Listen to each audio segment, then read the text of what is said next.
Alhamdulillah, Alhamdulillah wa nahmaduhu wa nasta'inuhu wa nastaghfiruh wa nu'minu bihi wa natawakkalu alayhi wa na'udhu billahi min shururi anfusina wa min sayyiati a'malina man yahdihillahu fala mudilla lahu wa man yudlilhu fala hadiya lahu wa nashhadu an la ilaha illa Allah wahdahu la sharika lahu ونشهد أن سيدنا ومولانا محمدا عبده ورسوله أما بعد فأعوذ بالله من الشيطان الرجيم بسم الله الرحمن الرحيم إن الله وملائكته يصلون على النبي يا أيها الذين آمنوا صلوا عليه وسلموا تسليما اللهم صل على محمد النبي الأمي وعلى آله وصحبه وبارك وسلم تسليما كثيرا كثيرا وقال الله تعالى أعوذ بالله من الشيطان الرجيم بسم الله الرحمن الرحيم والتين والزيتون وطور سينين وهذا البلد الأمين لقد خلقنا الإنسان في أحسن تقويم ثم رددناه أسفل سافلين إلا الذين آمنوا وعملوا الصالحات فلهم أجر غير ممنون فما يكذبك بعد بالدين أليس الله بأحكم الحاكمين صدق الله العظيم. My respected brothers and sisters, I have recited Surah Wat-Teen, which is a very short surah. This is such a concise surah with such a complete message that it's amazing. It's enough to bring our life on the right path. It gives us a complete overview of what we are, where we came from, where we're going to end up, and in the middle, how we're supposed to perform, how we're supposed to act. So very complete surah, full message about ourselves in this surah. How you would become successful, what are the actions you need to take that would give you a success in this life and the hereafter. Allah subhanahu wa ta'ala says, وَالتِّينِ وَالزَّيْتُونِ. Allah subhanahu wa ta'ala says, by teen, by the fig, was zaytun, and by the olive, waturi sinin, and by the Mount Sinai, wa hadha al-balad al-amin, and by this peaceful city. What teen? Everybody knows what teen is. Teen is a fruit fig, and in different ahadith it is stated that this fig is just like the fruit of the Jannah. What does it mean? Maybe the fig is also present in Jannah, or just like the fruits of Jannah, that there would not be anything waste in that fruit. Everything of that fruit would be useful. In the same way, this is the fruit of fig. When you eat the fruit, you eat with the skin, you eat the fruit inside, and even the seeds you eat, nothing is to throw out. It's full of use. There is no waste in this fruit. Any other fruit, there is seeds, you cannot eat the seeds. Sometimes you have to peel it off. Like oranges, who eats the peel, right? And who would want to eat the seeds of the orange? So every fruit has seeds and peels. This one does not. You also eat the peels with the fruit, with the seeds, everything. Everything is a fruit and it's eaten, useful. And next Allah subhanahu wa ta'ala says, by the olives. Olive is another fruit which is very useful. Arabs use it as a curry. Olive oil, they use it as a curry also. It has a lot of medical benefits. It helps the digestion process, and it helps so many different things, and even the medical science proves it. So, by the zaytun. And then Allah subhanahu wa ta'ala says, by the Mount Sinai. And what is this Mount Sinai? This is the place where Musa alayhi salam got the Torah. This is from where Allah subhanahu wa ta'ala spoke to Prophet Musa alayhi salam.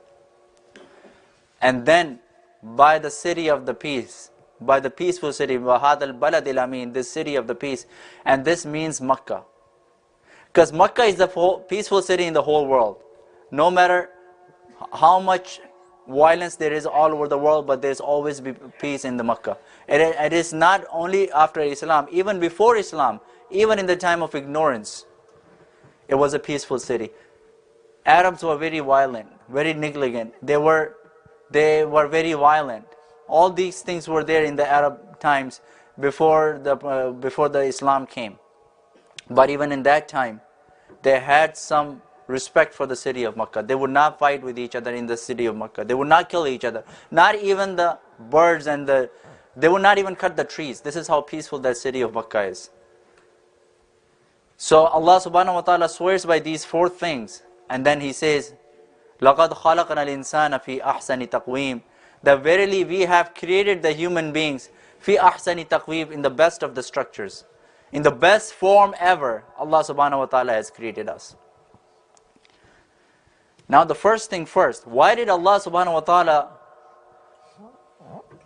takes oath by four statements in the beginning and then says لَقَدْ خَلَقْنَا الْإِنسَانَ فِي أَحْسَنِ تَقْوِيمٍ?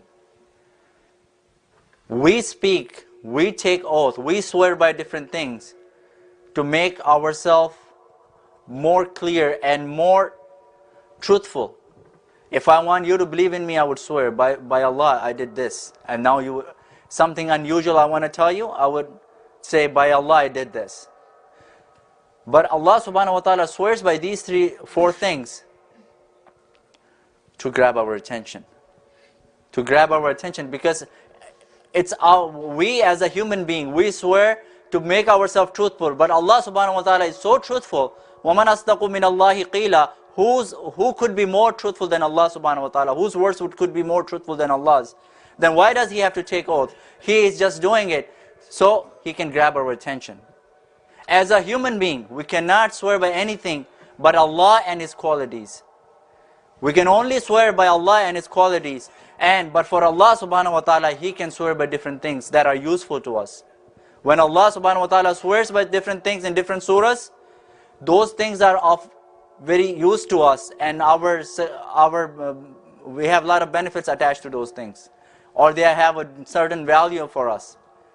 And also there is a relationship between the qasam, by the statement of the oath, and whatever is coming after that. So what is the relationship of these four things in the lessons that Allah is going to tell us in this surah? We will know as we go towards the end of the surah. You will be able to figure this out. So why you would understand why Allah subhanahu wa ta'ala swore by Watteen and by Wazaytun, Waturi Sinin, Wahad al-Balad al-Amin. These four things Allah subhanahu wa ta'ala used. Why? What does it have to do with our success? What does that have to do with how we are created? By the end of the surah, you will try to understand and be able to relate. So Allah subhanahu wa ta'ala says, لَقَدْ خَلَقْنَا الْإِنسَانَ فِي أَحْسَنِ تَقْوِيمٍ, that verily we have created the human beings, أَحْسَنِ تَقْوِيمٍ, with the best form ever. You look at our physical form, it is the best form ever. Allah subhanahu wa ta'ala put our head in the right place. Eyes are in the perfect place. If the eyes were any other place in the body, it would not have looked so beautiful. It would not be the best form ever, right? And look at our nose. It has the best senses. And look at our eyes. So many pixels and so many, how retina is formed and how image is formed. It's the best form ever. Even the most sophisticated cameras are not even close to how our eyes function. Our nose, how it smells, the sensors in our nose and in our taste buds, you know. You feel the importance if you go for a root canal or something and they numb your jaw. Now you feel what is it like to have taste, because then you cannot taste anything. So these taste buds, how Allah subhanahu wa ta'ala gave us all these blessings. So this is amazing, and they are in the best form. Even the modern science is not able to replicate any of these things that Allah subhanahu wa ta'ala has given us. The joints, among all the creations of Allah subhanahu wa ta'ala, we as a human being can maneuver in the best form ever. The way we lift, the way we move. The modern science is making robots based on our movements. So this is how sophisticated and how our body is in the best form, looking at the structure, looking at the physical form. So that is zahir. Look at the batin. Look at the inner self of the human being. Amazing. No other being Allah subhanahu wa ta'ala has made as complicated as this human being. It has angelic nature. It has animal-like nature. It has beast-like nature. It has angelic nature. It has qudusiyat. It has malakutiyat. And on the other hand, it has hawaniyat. So it has a force that causes him to get close to Allah subhanahu wa ta'ala. It has another force that makes him behave just like animals. So look at our inner self. So many qualities Allah subhanahu wa ta'ala has put inside of us. That's why Allah subhanahu wa ta'ala has said, actually there is a hadith in which Prophet sallallahu alaihi wasallam said, Inna Allah khalaqa Adam ala suratihi. That Allah subhanahu wa ta'ala has created Adam on his own image. What does it mean by image? Allah subhanahu wa ta'ala does not have a physical form.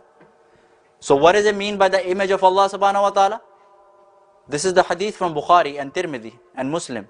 All very authentic hadith. And it means that Allah subhanahu wa ta'ala has inculcated His own qualities in ourselves. Allah is compassionate. Allah is merciful. Allah has put a fraction of mercy in ourselves.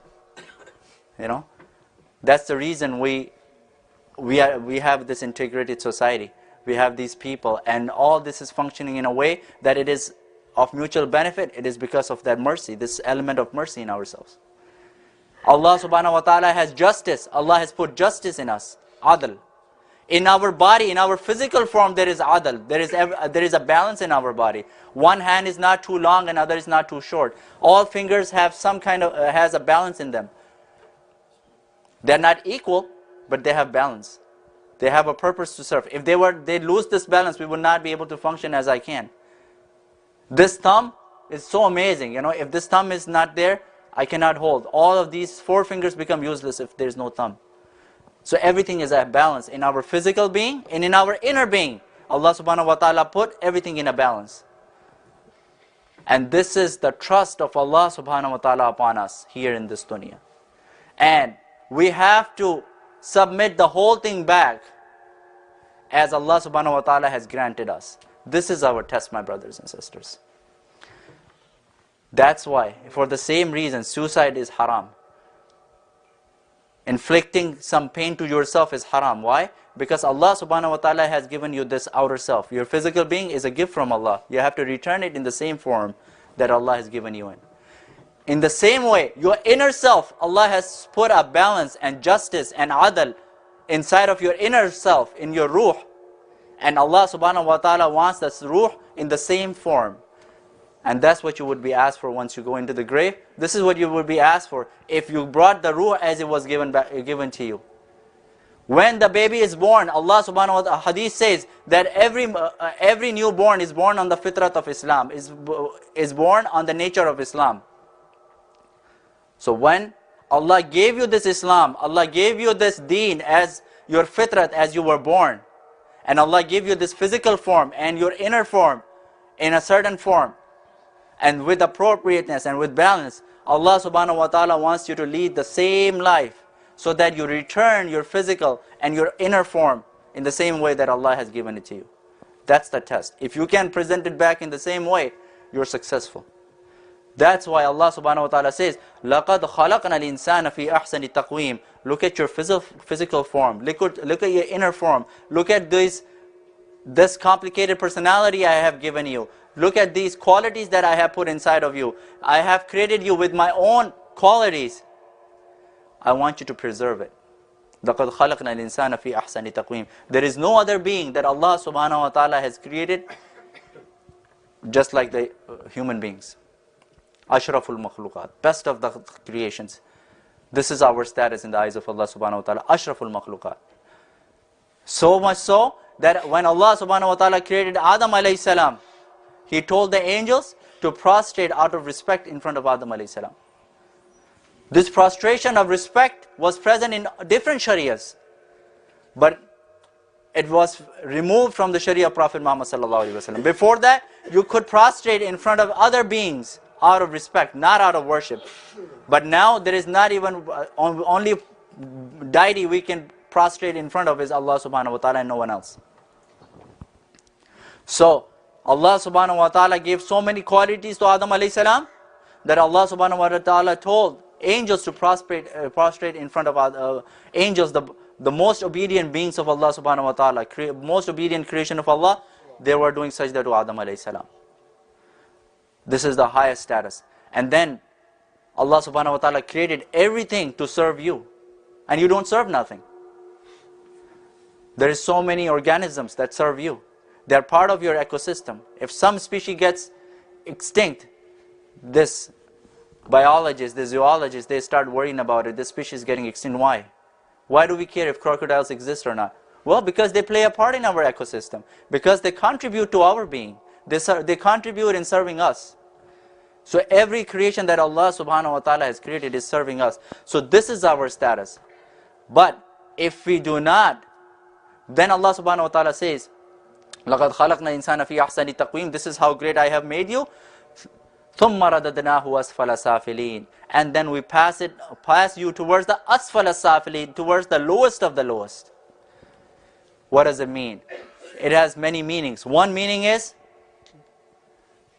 out of your character, out of your not understanding your value is in the eyes of Allah, out of you, because of you not controlling your desires, not controlling your anger, not controlling your inner energies, you put yourself so low that you are asfala safirin, you are the lowest of the lowest.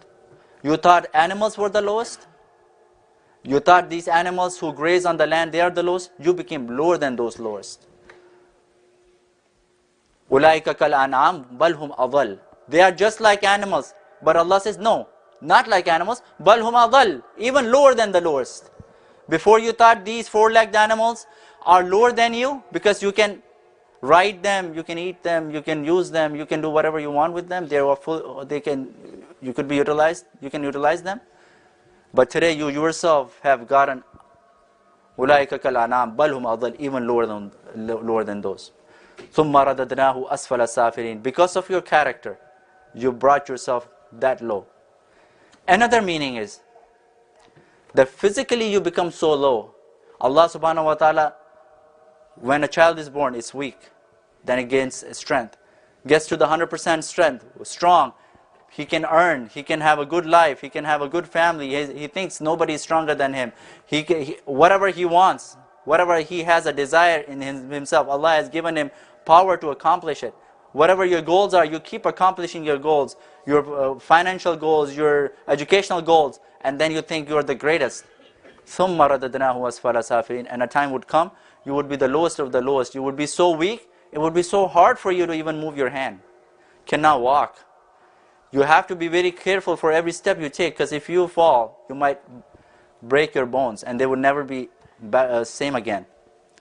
So this is your physical body becomes asfala safilin. And the next statement Allah subhanahu wa ta'ala says that this is how you start and this is how you end. You start ahsani taqweem and you end asfala safilin, both physically and both in terms of your character, in terms of your soul. Asfala safilin. Illa alladhina amanu wa amilu salihat. Because who wants to be asfala safilin? Right? Physically you have to be asfala safilin, you have to be the weakest of the wicked. But Allah subhanahu wa ta'ala says, إِلَّا الَّذِينَ آمَنُوا وَعَمِلُوا الصَّالِحَاتِ. But if when you were healthy, when you were strong, you had iman, and you did amal salih, you followed whatever Allah subhanahu wa ta'ala prescribed to you, you followed the footsteps of Prophet sallallahu alaihi wasallam, you did everything appropriately, and you were very mindful of how each action should look like, then, إِلَّا الَّذِينَ آمَنُوا وَعَمِلُوا الصَّالِحَاتِ فَلَهُمْ أَجْرٌ غَيْرُ مَمْنُونَ. For him there is a reward, غَيْرُ مَمْنُونَ, which is everlasting. Somebody asked Prophet ﷺ, what happens if a person becomes so ill that he's not able to continue his amal because of his old age, because of his weakness? Prophet ﷺ said, he would be rewarded the same as he was rewarded as he was performing in the time when he was given the health. This time and health is the biggest gift of Allah subhanahu wa ta'ala to you. Utilize it. If you have health today to wake up in tahajjud, do that, because then tomorrow when you would not have it, you would still be paid for it. You see? You work in a company for 20 years, 30 years. And you get paid because you work for them. And after your retirement, you still get paid. Why? As a courtesy to you. Because of your services. The only difference is that These worldly companies, people in dunya, they give you a fraction of what you made. But Allah is capable of giving many times more than what you used to make. So if you utilize your health, if you utilize your time in the obedience of Allah subhanahu wa ta'ala, always be mindful, what am I here for? Am I wasting my time? How did my day go today? Did I cheat anybody?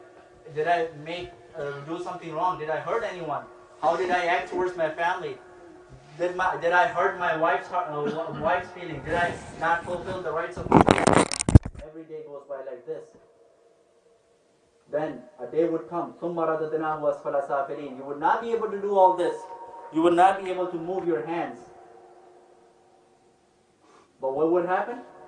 Allah subhanahu wa ta'ala would reward you whatever you used to get in the time of your health. And another meaning, in terms of your inner self, in terms of your soul, Allah subhanahu wa ta'ala says, ثُمَّ رَدَدْنَاهُ أَسْفَلَ سَافِلِينَ. Then in terms of the hereafter, what's going to happen is, if you did not have iman and amal salih, ثُمَّ رَدَدْنَاهُ أَسْفَلَ سَافِلِينَ, Allah would pass you towards the lowest of the lowest, meaning in Jahannam. Jahannam has many levels. There is an upper level, second level, third level. So lowest of the lowest is the level of the hypocrites. You were a hypocrite. You thought that you were يُخَادِعُونَ اللَّهَ وَالَّذِينَ آمَنُوا وَمَا يَخْدَعُونَ إِلَّا أَنفُسَهُمْ. You thought you were tricking Allah subhanahu wa ta'ala. You were playing with Allah subhanahu wa ta'ala. But rather you were playing with your own self. ثُمَّ رَدَدْنَاهُ أَسْفَلَ سَافِلِينَ. That's why you will be put towards the lowest of the lowest. But on the other hand, if you have iman, you believe in the unseen, you believe in Allah subhanahu wa ta'ala being your sustainer, you depend on Allah for whatever you do. You go to your job, you do your work, you fulfill your duties. But then whenever there is a call for the salah, you leave your work there and have the faith in Allah that He will provide for you. And you do not cheat in your times, in your workplace. And then when you come home, and in the night time you look for the Creator, and in the daytime you look after the creation. If this is what your schedule looks like, then Allah subhanahu wa ta'ala says, you will be given the Jannah. فَلَهُمْ أَجْرٌ غَيْرُ مَمْنُونَ. For them there is the reward, غَيْرُ مَمْنُونَ, that would be never ending. Once everybody would be entered into the Jannah, and everybody would be entered into the hellfire, then Allah subhanahu wa ta'ala would call upon everyone. People of the Jahannam would be happy. Maybe we're coming out. People of Jannah would be worried. What happened? Is it our full reward? This is what we got? We got what we did? Then Allah subhanahu wa ta'ala would slaughter the death in form of a sheep. The death would be presented in form of a sheep, and Allah would cut it. And as that gets slaughtered, Allah subhanahu wa ta'ala would say, return to your abodes. And after this is everlasting. You will never die again. People of Jannah would be happy, and people of Jahannam would be remorsed even more. So, فَلَهُمْ أَجْرٌ غَيْرُ مَمْنُونَ. Then because of your iman and amal salih, you will be entering into the Jannah where the blessings are everlasting. Nothing stops. Every day, your barakah, your rewards in the Jannah increases. Some people say, is it going to be, since it's going to be same day and same night, it's going to get boring. The Shaykh replied, is it boring for you right now? In this dunya, when everything decreases and increases, there is a fluctuation in everyday life. He says, no. Even the oldest person wants to live forever. The weakest wants to live forever. In this dunya, which is not made as an everlasting place. So how can it be boring in Jannah, which is a place which is made with the intention of being everlasting, and where everything increases, does not come down, does not fluctuate, always goes up, always. Whatever you get today, tomorrow is going to be better than this. The next day would be even better. So this is the Jannah. فَلَهُمْ أَجْرٌ غَيْرُ مَمْنُونَ. So two things, your iman, aman salih. So one is your nadariyat, one is your thoughts, what do you think? And one is your amal. If you have only one, then it is just like the wings, two wings of a bird. If a bird has only one wing, it cannot fly. It cannot save himself from the danger. So if he wants to be fully protected and saved from the dangers, he has to have both wings. So this mu'min has two wings. And when this person has lived a life with iman and amal salih and worked on it, so what does his life become? Very fruitful, very fruitful. You know, ulama rabbaniyin, their lives are so fruitful. Their words are the words of the wisdom. People come to them, they get the nur of iman. Even if they are not talking, they are sitting. Just because of their radiant heart, people around them get affected. People look at their face and they remember Allah subhanahu wa ta'ala. If they speak, then nurun ala nur, you learn. You learn something and it changes your life. And since it comes from their heart, it changes. So, this is what your personality would become. That every work of you, every movement of you would become fruitful. So this is what I said. Towards the end, you would understand why Allah subhanahu wa ta'ala said, Watteen. Watteen was the fruit, that complete fruit is useful. Nothing goes waste. There is no seeds, there is no peel that you have to throw off. It is the whole fruit that you utilize, and it become a nutrient in your body. Every part of it is utilized.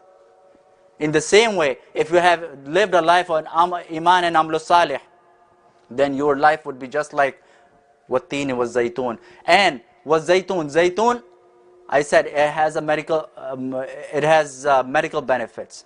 So these ulama rabbaniyin, these awliyaullah, they have ways to treat your illnesses of your soul, illnesses of your if you have anger problems, if you have jealousy problems, you go to them and they will treat you for those diseases. So these have your life would be just like Wattini was zaytun. Wa Turi Sinin wa hadal baladil amin. And Turi Sinin was where that Allah subhanahu wa ta'ala spoke to Musa alayhi salam, and Allah subhanahu wa ta'ala blessed Musa alayhi salam. So these personalities, these people who have an iman and amal salih in their lives, they would be blessed from Allah subhanahu wa ta'ala. Wa hadal baladil amin. And just like the city of peace, their lives would be full of peace.